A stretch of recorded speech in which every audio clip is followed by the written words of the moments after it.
So welcome to Robbie's Reading Corner. Follow me.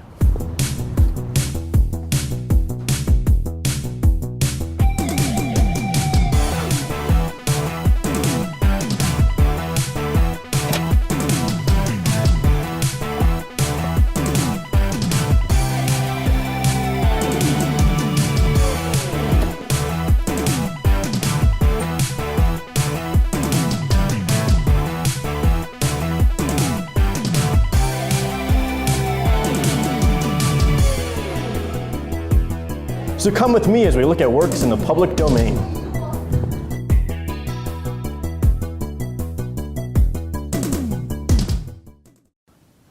Hello and welcome to Robbie's Reading Corner. Today we will be reading The Federalist Papers number 10 by James Madison. Before we begin, I was going to start with the editor's message to mankind, he says, written here. He writes, "The authors and supporters of the Constitution of 1787 foresaw that a clear-cut vote against it in the state ratifying conventions would destroy at birth the young nation's most important experiment in popular government. A particular point of concern was the growing state of New York, whose governor, George Clinton, was a formidable opponent of the proposed charter. Alexander Hamilton, in an energetic effort to win over his home state, began a series of essays explaining and defending the Constitution. These were published in New York City newspapers under the pseudonyms Publius. Hamilton was aided by contributions from two other advocates of a new and energetic national government, James Madison and John Jay. The efforts of these three men resulted in the Federalist Papers, an authoritative analysis of the Constitution of the United States and an enduring classic of political philosophy that takes its place in history besides the Constitution itself." About Federalist Paper number 10, we have a very quick summary.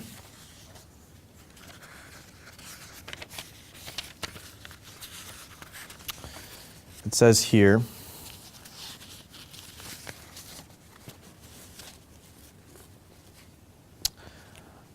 the title of it is "The Utility of the Union as a Safeguard Against Domestic Faction and Insurrection." Madison enters the fray for the first time with a masterful analysis of the nature, causes, and effects of factions. Noting that factions are the product and price of liberty, he searches for ways to control rather than to suppress them, and finds the best of these ways to be a system of representation and an extended territory.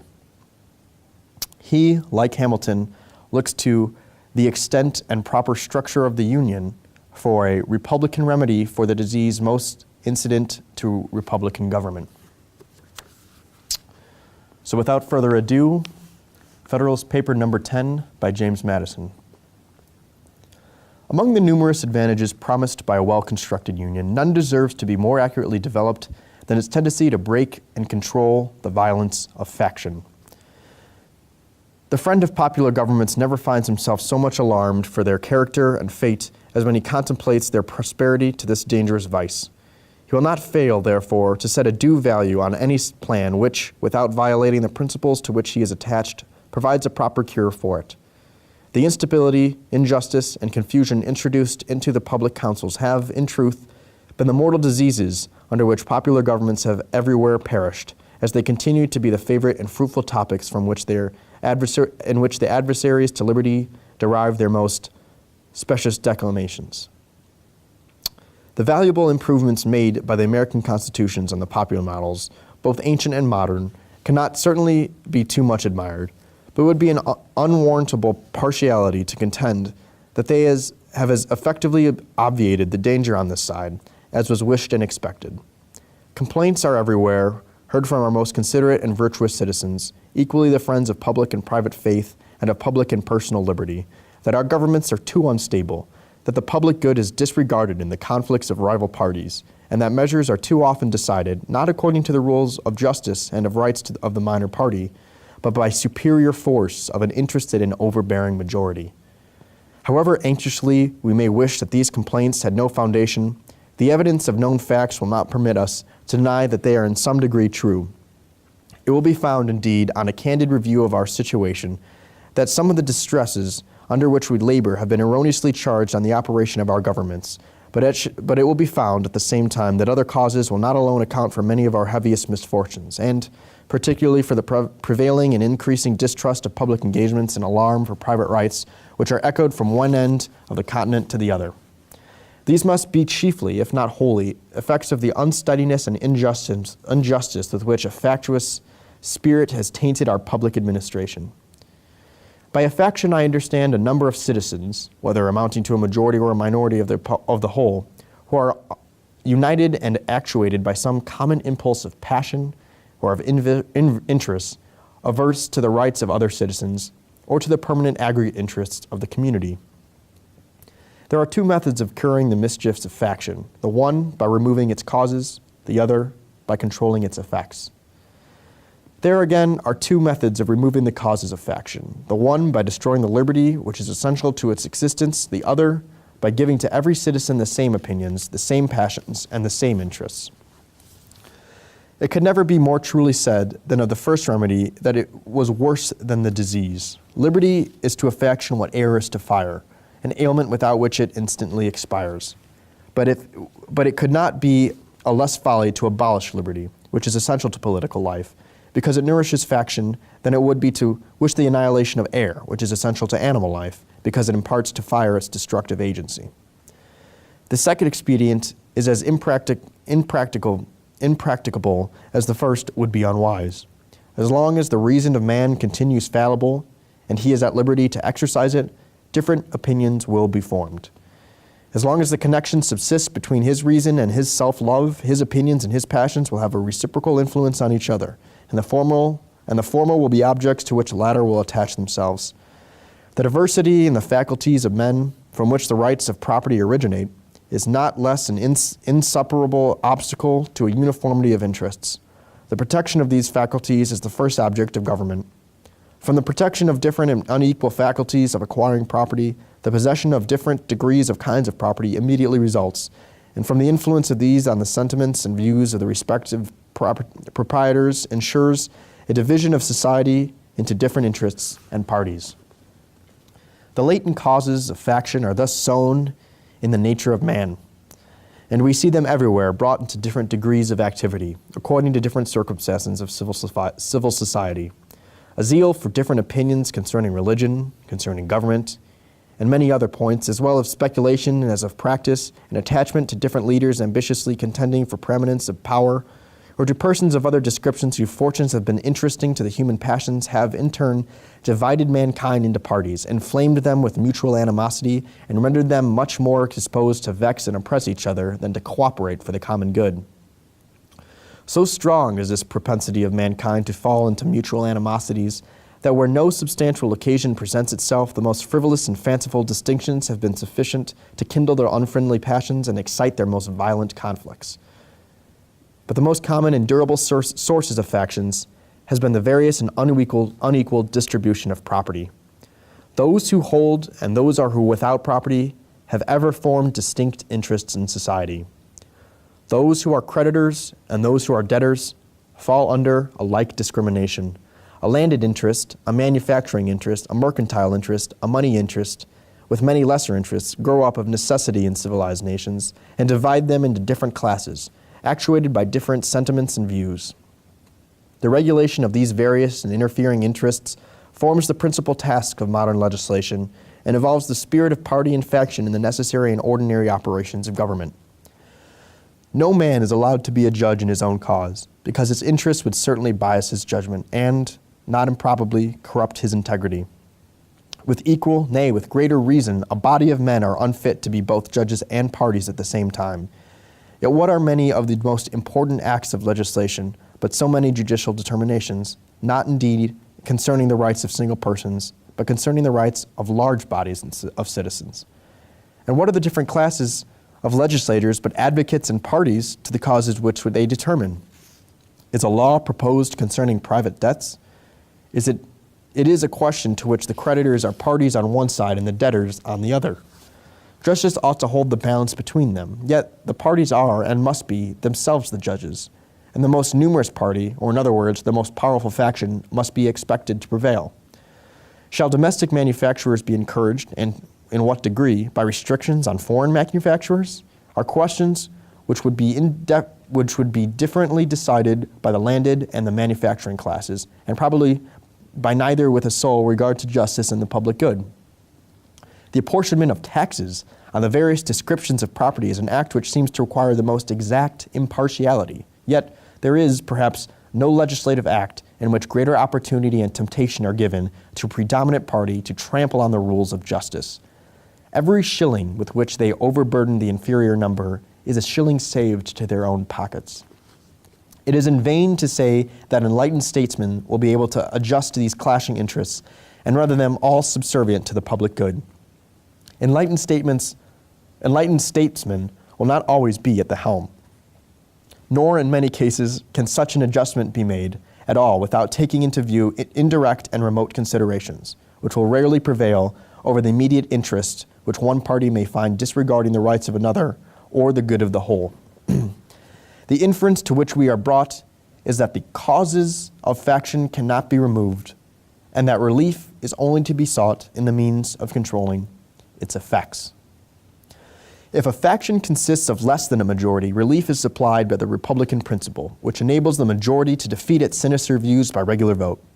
It may clog the administration, it may convulse the society, but it will be unable to execute and mask its violence under the forms of the Constitution.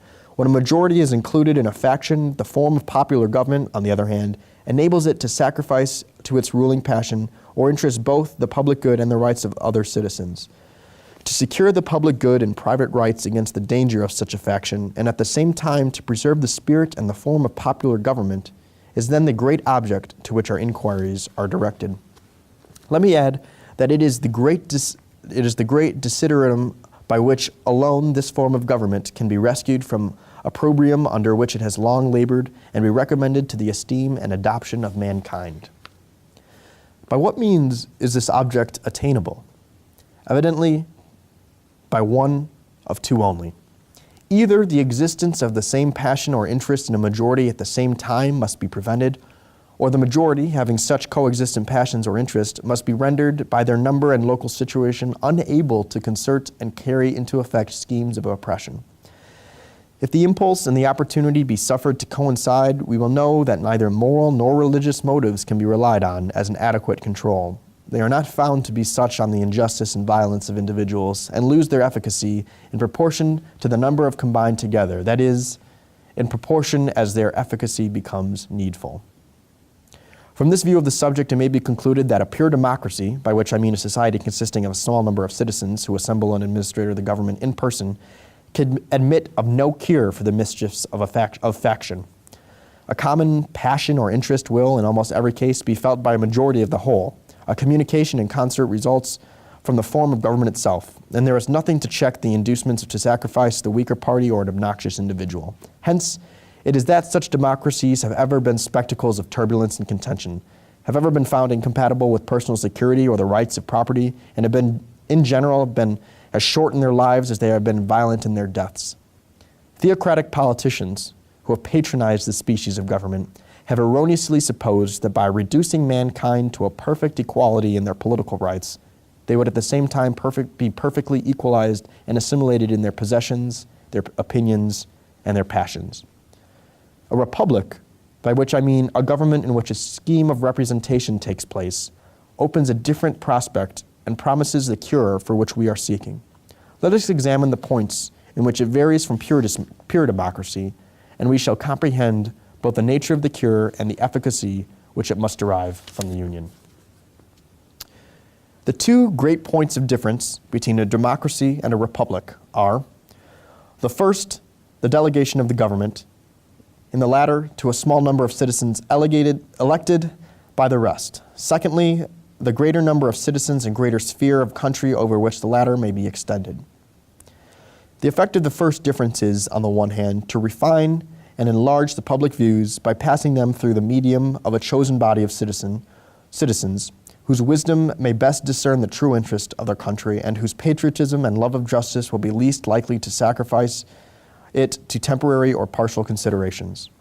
Under such a regulation, it may well happen that people will become more consonant to the public good than if pronounced by the people themselves, convened for the purpose. On the other hand, the effect may be inverted. Men of Factious tempers of local prejudices or of sinister designs may, by intrigue, by corruption, or by other means, first obtain the suffrages and then betray the interests of the people. The question resulting is whether a small or extensive republic are most favorable to the election of proper guardians of the public weal, and it is clearly decided in favor of the latter by two obvious considerations. In the first place, it is to be remarked that however small the republic may be, the representatives must be raised to a certain number in order to guard against the cables of a few, and that however large it may be, they must be limited to a certain number in order to guard against the confusion of a multitude. Hence, the number of representatives in the two cases not being in proportion to that of the constituents and being proportionally greatest in a small republic, it follows that if the proportion of fit characters be not less in the large than in the small republic, the former will represent a greater option and consequently a great probability of a fit choice. In the next place, as each representative will be chosen by a greater number of citizens in the large than in the small republic, it will be more difficult for unworthy candidates to practice with success the vicious arts by which elections are too often carried, and the suffrages of the people being more free will be more likely to center on men who possess the most attractive merit and the most diffusive and established characters. It must be confessed that in this, as in most other cases, there is a mean on both sides of which inconveniencies will be found to lie.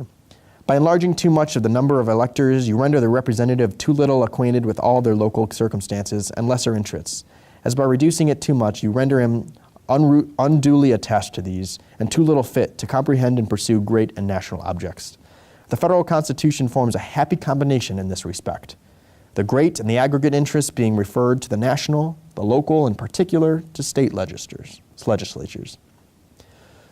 The other point of difference is the greater number of citizens and extent of territory which may be brought within the compass of Republican than of democratic government. And it is this circumstance principally which renders factious combination less to be dreaded in the former than in the latter. The smaller the society, the fewer people will be the distinct parties and the interests composing it. The fewer the distinct parties and interests, the more frequently will a majority be found of the same party, and the smaller the number of the individuals composing a majority, and the smaller the compass within which they are placed, the more easily they will concert and execute their plans of oppression. Extend the sphere and you take in a greater variety of parties and interests. You make it less probable that a majority of the whole will have a common motive to invade the rights of other citizens, or if such a common motive exists, it will be more difficult for all who feel it to discover their own strength and to act in unison with each other. Besides other impediments, it may be remarked that where there is a consciousness of unjust or dishonorable purposes, communication is always checked by distrust in proportion to the number whose concurrence is necessary. Hence, it clearly appears that the same advantage which a republic has over a democracy in controlling the effects of faction is enjoyed by a large over a small republic, is enjoyed by the union over the states composing it. Does this advantage consist in the substitution of representatives whose enlightened views and virtuous sentiments render them superior to local prejudices and to schemes of injustice? It will not be denied that the representation of the Union will be most likely to possess these requisite endowments. Does it consist in the greater security afforded by a greater variety of parties against the event of any one party being able to outnumber and oppress the rest? In an equal degree, does the increased variety of parties comprised within the United States increase this security? Does it, in fine, consist in the greater obstacles opposed to the concert and accomplishments of secret wishes of an unjust and interested majority? Here again, the extent of the Union gives it the most palpable advantage. The influence of factious leaders may kindle a flame within their particular states, but will be unable to spread a general conflagration through the other states. A religious sect may degenerate into a political faction and part of the Confederacy, but the variety of sects dispersed over the entire face of it must secure the national councils against any danger from that source.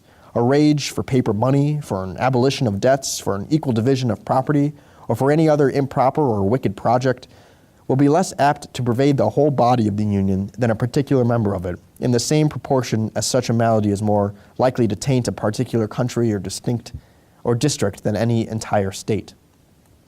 In the extent and proper structure of the Union, therefore, we behold a republican remedy for the diseases most incident to republican government.